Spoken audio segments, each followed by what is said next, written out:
번째 발등 찍힌 집 찾아가는 길. 이곳은 산골 중에 산골 경북 봉화입니다. 소장님, 집 찾으랬더니 숲속에서 뭐 하셔? 집이 보여야 집을 찾고 사람이 찾는데 아무도 안 보여요. 지금 어디로 가야 될지 몰라서 지금 저 앞에 한 50m 전방에도 아무도 안 계세요. 오늘은 외딴 숲, 제대로 된 숲집 한 채 만나는 건가요? 결국 집은 못 찾고 과수원까지 오셨네. 그래요? 우선 사람을 찾아야지 집을 찾지요. 여기는 가도 아무도 안 계셔가지고 지금 엄청 사과밭에 누가 계시네. 안녕하세요. 예, 안녕하세요, 소장님. 어떻게 저를 또 오늘 오신다고 연락을 미리 받았습니다. 그러면 저희가 갈 집에 건축주분이세요? 예. 그럼 여기서 지금 뭐 하고 계셨던 거예요? 오늘 과일 열매 섭기 하고 있었습니다. 아니 그럼 농사도 지으시고 네. 집도 그러면 직접 지으신 거예요? 네, 와이프가 설계하고 제가 직용 공사로. 진짜로? 엄청 고생하셨을 것 같은데. 네, 뭐 마음고생 많이 했습니다. 그래요? 네. 그니까요, 집 짓는 일이 쉬운 일이 아니더라고요. 오, 여보, 여기 계시나 보네? 여보 소장님 안녕하세요. 오셨어. 안녕하세요. 잘 뵙겠습니다. 네. 아니 근데 여기 지금 뭐 별채에서 나오시는 거예요? 아니 저희 창고. 깊은 산골에 딱 어울리는 예쁜 오두막집. 근데 지붕에 저건 태양광 지별판 아닌가요? 보통은 태양광 지별판 올리면 약간 외관을 해치는데 너무 자연스럽게 잘 만들으셨네요. 그거는 저희 둘의 과거를 듣게 되시면 이걸 설명할 수 있을 것 같아요. 진짜? 네. 너무 궁금한데요? 안녕하세요. 예쁘면 용서되는 미래 나온 여자 조민경입니다. 예쁜 느낌 말고 수치적으로 확실했으면 좋겠는 공대 나온 남자 황찬욱입니다. 30에 지금 집터의 땅을 마음에 들어서 눈여겨보고 있었고 35세 이 땅이 매물이 나와서 또 바로 구매를 하게 됐고 40에 여기에 집을 짓고 자리를 잡게 되었습니다. 남들 이제 사회에 적응해서 갓 결혼할 나이에 노후에 집 지을 땅을 봤다는 거 아니에요? 더 궁금해지는데요. 인생 계획 확실한 용의주도 찬욱 씨가 직영으로 공사한 집이랍니다. 빨간 고벽돌집, 저 푸른 초원 위에 정말 그림 같은 집이네요. 쭉 보다 보니까 창고동은 나무로 지으시고 여기도 벽돌로 지었어요. 저희가 꼭 튼튼하게 지어야 될 이유가 있어서 진짜요? 이렇게 지었고 안에 들어가셔서 차차 설명드릴게요. 진짜? 더 궁금한데 네. 그러니까. 들어가시죠. 네네, 알겠습니다. 그러고 보니 돼지 삼형제 셋째네랑 똑 닮은 벽돌집이래요. 튼튼해야 할 그 이유 완전 궁금한 거려. 언뜻 보니 기다란 곳이 새가 날개를 양쪽으로 펼친 형상 보이시나요?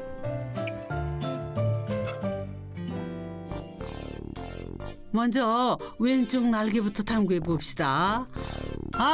여긴 거실이구나.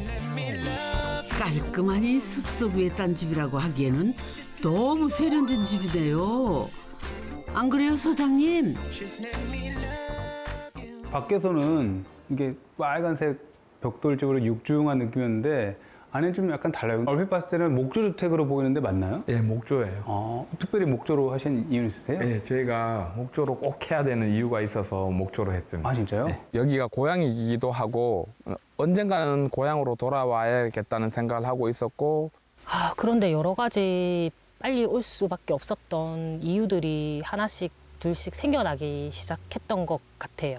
어느 날부터. 용의주도 찬욱 씨 인생 그래프의 집짓기 계획은 60은 되어야 가능한 프로젝트였답니다. 그런데 빨간불이 들어오는 변수가 발생했죠. 포항에 지진이 일어났는데 그때 저희가 24층 꼭대기층에 살고 있었어요, 아파트. 바다 전망의 24층 아파트도 땅을 흔들어대던 지진 앞에서는 무용지물이더랍니다. 땅이 갈라지고 건물이 무너지는 아수라장 너무나 무서웠죠. 집을 문을 여는 순간 일단 수도 물소리부터 들렸어요. 소리 들리고 집에 있는 모든 살림살이가 바닥으로 내려와 있었어요. 초토화되어 있었어요. 그 정도의 강도였어요, 지진은. 어머나 세상에 이게 그날 잔욱 씨네 아파트를 찍어놓은 영상이래요. 깨져서 버린 그릇만 포대로 세 자루. 책 가득한 책장이 벽에서 떨어져 나와 있었다면은 말 다 했죠 뭐. 근데 진짜 무서운 것은요 그 다음이더래요. 여진이 오면 이제 소리가 먼저 도착을 해요. 흔들림보다.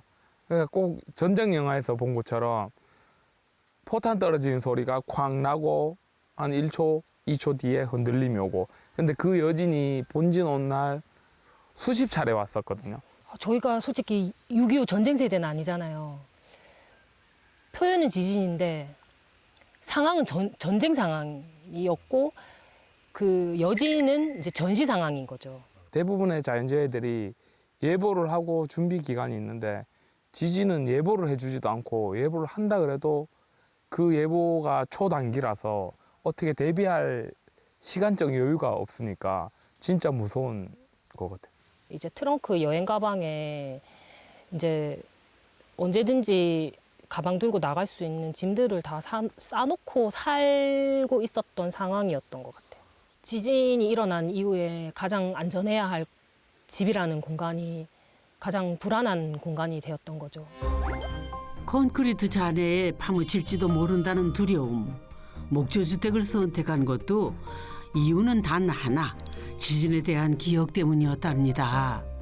목조 주택이 지진에 가장 안전하다고 들어왔고, 그리고 저희가 단층을 했던 이유도 위에서 더 이상 떨어질 게 없으니까 낙하물이 없다. 그리고 밖으로 나갔을 때도 모든 공간이 옆에 건물이 없으니까 이제 안전할 수 있다고 생각해서 그렇게 계획을 했던 것 같아요. 지진에 저희는 엄청난 트라우마가 있어서 네. 지질학과 친구한테 친구였어요? 네, 물어봤는데 뭐라고 여기 지각과 지각이 만나는 곳이 아닌 판 위에 있어서 좀 더 많이 안전하다고. 그나마 안전하다. 그리고 이제 저희가 창이 되게 많아서 이제 이쪽이랑 저쪽에 현관 말고도 네. 바로 나갈 수 있게끔. 아니 저는 이렇게 딱 오자마자 우와 그 저 풍경을 보니까 우와 저 역시 풍경을 보려고 창을 뚫었구나 했는데 그것도 있지만 네. 아 그게 저는 진짜 생각도 못했어요. 세상 아름다운 풍경을 품는 것이 창이라 생각했는데 이 집 창은 세상 밖으로 뛰어나갈 수 있는 비상구이기도 하다네요. 날개를 펼친 것처럼 좌우로 긴 단층집으로 지은 것도 다른 공간을 거치지 않고 바로 창으로 뛰쳐나갈 수 있게 하기 위해서래요. 그 사연을 듣고 나니 이 아름다운 숲속집의 한가로운 한때가 이리 안전해 보일 수가 없습니다. 부부가 바라는 집의 첫째 조건은 뭐니 해도 안전. 그래서 탈출용 창문이 모두 몇 개라고요? 21. 아 21개? 네. 근데 집이 몇 평짜리 집이에요? 지금 이 집이 그래요? 엄청 큰 건데? 네, 딱 30평입니다. 30평이에요? 네. 진짜로? 네. 이분이 정해주셨거든요. 아 진짜요? 남편이 처음에 26평이라는 수치를 좋아하니까 정해주더라고요. 그래서 조금만 더 써달라 평수를. 그래서 이제 남편이 그럼 30평. 용의지도 찬욱 씨의 집 짓기 제한 평수는 딱 30평. 그거 한 번 지키겠다고 민경 씨 고생 좀 했답니다. 센치를 평수 환산기로 돌렸을 때 30평이 딱 떨어지는 거예요. 기존에 저희가 쓰고 있던 그 가구들의 그 센치를 다 재서 이제 최소한의 공간을 이제 할애를 하려고 하다 보니까 그걸 그대로 이 공간 사이즈는 이렇게 나와야 되고 여기는 이런 길이가 나와야 되고 이렇게 했는데도 불구하고 30평이 나왔다. 건축가를 가시죠. 저도 깜짝 놀랐어요. 예, 저도 깜짝 이제 놀랐습니다. 능력자이신데 진짜로. 이 집 설계의 첫 번째 기준은 사람보다 가구랍니다. 오래된 물건에 대한 애정이 남다른 민경 씨의 설계 방식이지요. 30평인데도 허투루 죽은 공간이 없어 더 넓어 보인답니다. 이렇게 능력 있는 아내분께서 사이즈면 사이즈, 공간이면 공간 다 이렇게 딱딱 맞도록 설계하셨으면 굉장히 만족도가 높으시겠어요. 그건 설계한 사람 입장이고 그래요? 저는 시공하면서 굉장히 힘들었어요. 직영으로 하다 보니까 제가 현장에서 그 현장 분들이랑 소통을 하면서 해야 되는 부분이 엄청 힘든 굉장히 부분이에요. 힘드셨겠구나. 네. 여기 위에 다락 공간을 생각하고 있었는데 이게 다락 아니에요? 네, 다락이 아니에요. 다락은 아니고 그냥 붕 떠 있는 쓸모없는 공간이에요. 아이들이 열광하는 꿈의 공간 다락이 어쩌다 가볼 수도 없는 공간이 됐대요. 그 다락은 딱 쳤을 때 갔는데 아쉬웠는데 그걸 수정할 수 있었어요. 근데 그걸 다 뜯어야 되니까 그게 맨 비용이고 비용이 들어간. 그 비용도 아니었어. 싫은 소리를 일당이었는데. 해야 되기 때문에 싫은 싫은 소리를 해야 돼. 되기 그거 하기 때문에. 싫어서. 싫은 소리를 해야 되기 이거 때문에. 다시 해주세요. 그 말이 하기 싫었던 거죠. 제가 요구하는 거를 그분들한테 너무 요구를 하다 보면 그분들의 마음이 상하면 이 시공 과정에서 못을 3개 박아야 되는데 그냥 제가 모른다고 2개만 받고 가지 않을까 이런 노파심이 좀 있었던 것 같아요. 아이고야, 시공업자에게 사다리 계단을 만들어 달라는 말을 못해 다락을 못 만들었다는 찬욱 씨. 손발이 고생할 밖에요. 직영으로 했을 때도 그 하나하나를 다 직접 하신 게 아니라 이제 그 공정마다 사람들이 와서 하잖아요. 그때 결국은 그분하고 대화를 많이 나눠야 되는데 첫째, 미안해할 건 없다. 우리가 원하는 거는 최대한 다 말씀드리고 사전에 조율을 하건 혹은 하다가 좀 어색하다 그러면 고칠 수 있는 어떤 준비가 되셔야 되고요. 이 집은 그분들 집이 아니라 우리 집이다라는 생각을 먼저 하시면 된다. 시공업자 마음 상할까봐 입도 못 댔다는 찬욱 씨. 그 남자의 발등 찍힌 사연은 이 안방에도 있답니다. 침대는 죽은 공간 없이 이 자리에 안성맞춤. 그렇다면 혹시 드레스룸인가요? 드레스룸이 굉장히 타이트한데요. 보통은 이렇게 좁은 공간에서는 이걸 이렇게 미닫이 문으로 만들어서 공간을 좀 쓰기 편하게 하는데 한번 이거 열어볼까요? 와, 어떻게 이렇게 딱 어떻게 이렇게 딱 맞추셨어요? 이거 한 채 오차도 허용하지 않은 설계 30평의 미학이네요. 안 그래도 그거 식용할 때 네네. 그 거절을 많이 당했어요. 이 가구 만드시는 분들한테 네네네, 못한다고. 또 우리 아내분은 이 공사하시는 분한테 절대로 밀리지 않으셨네. 그냥 딱 원하는 말을 그대로 그냥 아예 말리지 않았습니다. 그러니까 덕분에 그래서 저는 많이 힘든 일이 있었습니다. 뭐가 또 힘드세요? 화장실. 용의주도 찬욱 씨는 뭐가 그렇게 힘드셨을까요? 화장실은 흠잡을 게 없는 것 같은데. 엄마야, 이번에는 시공업자가 아니라 설계자한테 발등 찍히신 거예요? 제가 이걸 설계를 해서 건축사무소에 네네네네. 이제 가지고 갔을 때는 일본의 화장실, 가정집 화장실 같다라는 네네네네. 말씀을. 근데 뭐가 불편하신 거예요, 그러면? 저는 샤워하면서 물팀까지 고려해서 샤워를 하다 보니까 샤워는 원래 이렇게 릴렉스하게 편하게 하는 건데 조심조심 하셔야 되니까 네. 불편할 수 있겠다. 저는 하나도 안 불편해요. 불필요한 청소를 하고 싶지 않았죠.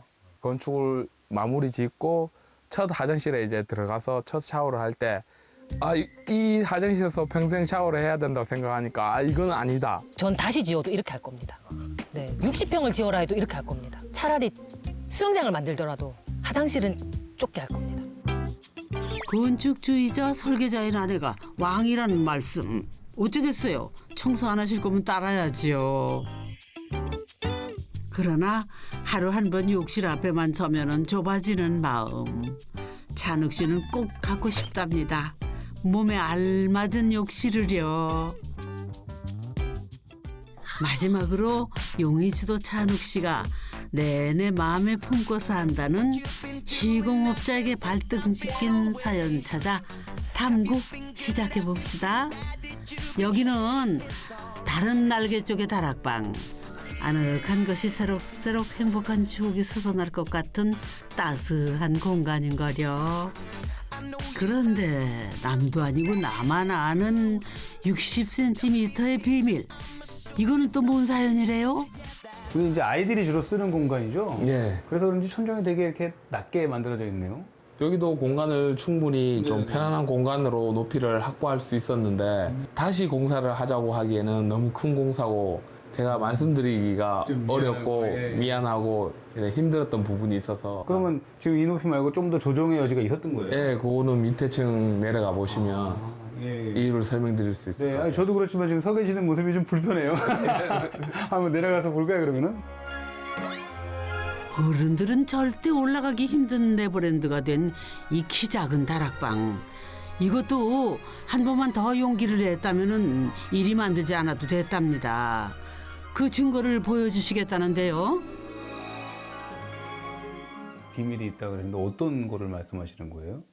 여기 보시면 청고가 좀 많이 났잖아요. 이 안에 무려 60cm라는 공간이 숨어 있어요. 아, 그래요? 네. 비밀은 다른 반보다 훨씬 낮은 이 천장에 있죠. 잔혹 씨 눈에만 보인다는 60cm의 허공. 남들한테는 절대 안 보이는 이 천장에 감춰진 60cm 때문에 잔혹 씨는 소갈이 좀 했답니다. 소장님, 이럴 때는 어떻게 했어야 하나요? 일반적으로는 시공을 하는 과정이거나 혹은 어느 정도 마무리가 된 상태에서 여기 수정했으면 좋겠는데 고민하시잖아요. 그럼 사실은 구조적으로 이게 위험하지 않는 바에는 다 고칠 수가 있어요. 그런데 그럼에도 불구하고 나는 여기를 구조까지도 변경을 해서 내가 원하는, 왜냐면 10년 살지 20년 살지 모르는 집이니까 바꾸시는 게 나중에 후회 안 하실 수 있다. 지경이 아니라 직접 지어보고 싶은 만큼의 마음이 있어요. 그 콘센트 위치 아니면 배관 하나하나 그런 디테일까지 제가 한 1년이고 2년이고 생각을 해가면서 집을 지었고 남의 집이 아니라 내 집. 하루 이틀 머물 곳이 아니라 우리 가족이 수십 년 기대 살 곳.